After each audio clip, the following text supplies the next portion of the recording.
When you think of Provo, Orem, Lehigh, you likely think of this.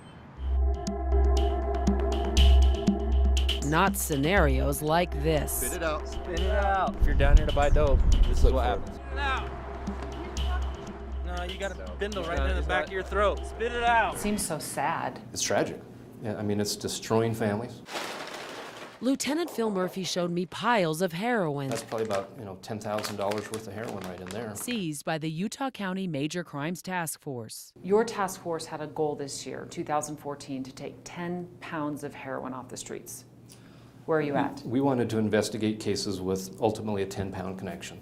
In the 6 weeks of this year already, we're over 121 pounds. Officers have surpassed their goal by 1,100% this year. They bring it here and they're making a lot of money. Sure, dealers are having less success smuggling drugs in. These are actually soles of shoes. But when heroin does make it through, it's broken down. This big bag here is brown heroin. And sold in tiny balloons like this. Who's using heroin here? Returned missionaries, Eagle Scout, fantastic academic scholars, athletes.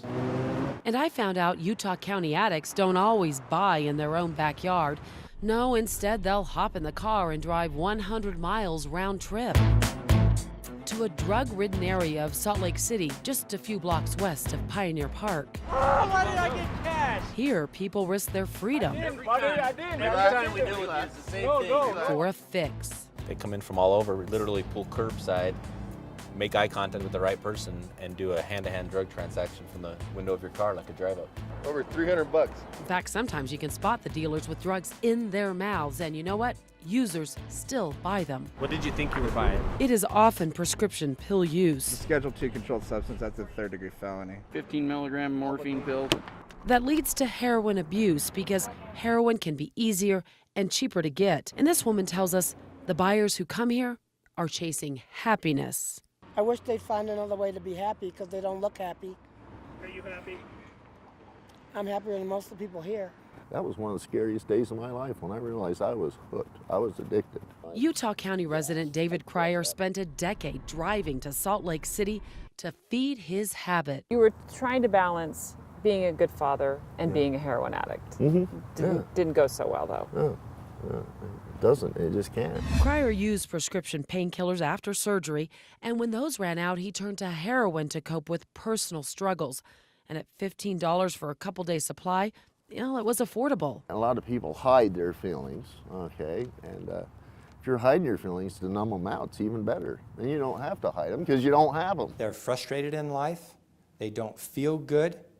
They've experienced some pain or trauma. Gordon Bruin is with the Utah County Department of Drug and Alcohol Prevention and Treatment, and he counsels addicts. One time, it can take over a person's life because of the area of the brain where it works. Bruin told me about the 2-part brain and how it works against addicts. One part wants to use and doesn't care about the consequences, and then there's the other part that's deeply cares. I want to stop this. This doesn't feel good to me. I want my freedom, and I don't feel free. Chasing drugs is a full-time job. Cryer broke his addiction by dealing with the issues that drove him to use.